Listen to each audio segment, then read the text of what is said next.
What's up, everybody? It's your boy Kev, signing on again to talk about my favorite NFL football team, New York Jets.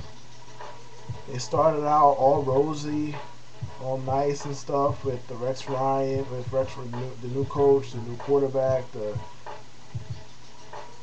yap. I'm sure all you football fans know what I'm talking about. Every week, Bart Scott was on TV talking some kind of shit. Every week, Rex Ryan, blah, I'm not here to kiss rings, and I'm not here to do this, blah, blah, blah. And, I mean, it was all good, it was all well and good, and you were willing to take them when they were winning, even though you come across as incredibly douchey when you talk all that junk, but you were willing to put up with it when they were winning. Now they've lost 6 out of 7, they're reeling. Their safety, the highly paid Kerry Rhodes, was benched recently. Mark Sanchez has been doing his best Browning Nagel impersonation week in and week out. The defense at this point really is just all talk. I mean, every big situation they've been put in, basically they've spit the bit, and I've seen that in Baltimore too. Even though I know I'm going to get flack for saying that, but I don't know. It seems like throughout the years with Rex there and Ray Lewis there, and they gave up the game-winning touchdown or the game-time field goal, whatever, a lot. And God knows they talked a lot. Goodness knows they talk a lot of shit. But regardless, it's not about the Ravens. F them. It's not about them. Continuing with the Jets. So far, Sanchez, I mean, the guy is just hard to watch. And the thing is, with his interception, and I know his interception totals are ridiculous. I think it's 17 right now. They're all not terrible reads. Some of them are just awful. Like the fourth pick he threw last week was just awful. Couldn't have been worse. I don't know what he was doing. He was rolling left, going out of bounds with 3 guys in front of him, and there were 2 guys surrounding Kotri. He just threw it right at Merriweather's chest. That was terrible. But a lot of them are just bad accuracy. There were a couple last week where there was one in particular he threw to Braylon on the sideline, and yeah, it was a tight place to fit the ball, but Braylon was open and he just led him too far. It was just an accuracy issue. His accuracy is terrible, and I don't think that is looked at enough. His accuracy and he seems so skittish in the pocket when the rush is coming. He doesn't know how to step up. Last week, the Patriots sent a bunch of corner blitzes at him because he just doesn't step up. He runs around panicked instead of stepping up into the pocket. He doesn't know how to do that yet. I don't know what his issue is in that regard. But his accuracy is terrible as well. And I mean, it's hard to watch him. Hopefully he gets better next year. Hopefully they kick Brian Schottenheimer's dumb ass to the curb. Jeez, I'm so sick of that guy. I've been sick of that guy for 3 years. Please fire him. You claim that you kept him to keep the continuity with the quarterbacks. Ratliff is in Cleveland, Clemens is on the bench, and Clemens is gone after this year.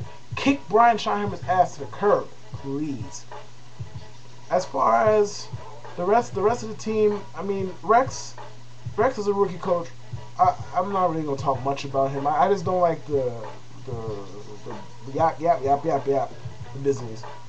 Do something, then talk. Do something and then talk. Or even better, let your play do the talking. As far as the rest of the team, the acquisition of Braylon Edwards, I still like it. I know he's dropped some big passes. I know he has drop problems. But regardless of that, what he opens up with his frame, with his ability, you can't really put a price tag on that. You can't really put it's there. You can see it.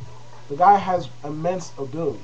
And for the most part, it keeps the 8th man out of the box. Even with Sanchez sucking, the Jets' running game has exploded since Braylon got there. I know it's a combination of bad run defenses as well, but he's still exploded. The running game has still exploded since he got there. As far as the defense, Darrelle Revis, I can't say enough about the kid. He is absolutely fantastic. He's refreshing. Compared to the rest of the team, he's refreshing. He just goes out there and handles his business. He doesn't talk much. He just goes out there, he shuts down receivers week in, week out. And after that whole talk fest leading up to last week's game, where people were trying to detract from Revis. He doesn't cover him one-on-one. He needs help. As if who the hell doesn't need help with Randy Moss? But regardless, and then he came out. He shut him down again. Yes, I realize Randy Moss scored a TD, but regardless of what anybody may or may not say, 5 for 34 and a touchdown. Revis did his job. He shut him down. He simply shut the guy down again.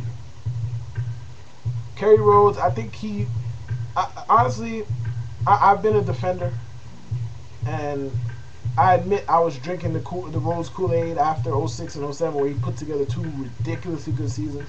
And I admit, I still think now he gets bashed too hard. But, oh no, that was before last week. But then last week, when I saw him duck contact against Wes freaking Welker, and then I saw Wes Welker run his ass over, I was done with Rhodes. I'm done with him. I'm done with him. Again, I think he's good. And I think his range helps the Jets pass defense a lot. God knows where we would be with Dwight Lowry at corner and some scrub at safety. God knows where we would be. It would be bombs over Baghdad on that side of the field. Seriously, it would be. Because Dwight Lowry is freaking terrible. As far as the rest of the defense, I think the defense is there. It's good. Is it great? No. Is it intimidating? No. But it's good. It's solid. They need a few pieces. Like I think they need a better pass rushers. I don't know if you want to say a group of good ones or a dominant one and a good one. I don't know exactly what to say about that, but I think they do need some type of dominant force pass rushing wise, because Golston is not it. Pace, I think, is good, and then you have nobody else really to rush the passer. You can only scheme so much. At some point, you just need flat out raw talent. Period. Against guys like Peyton Manning, you need raw talent. There's nothing Peyton Manning hasn't seen. There's nothing that those kind of guys have not seen. You need raw talent. And unfortunately, the Jets went and lost 6 out of 7. They're pretty much finished. So, I mean, that's life being a Jet fan. Well, thanks for watching. That's it for me. Peace.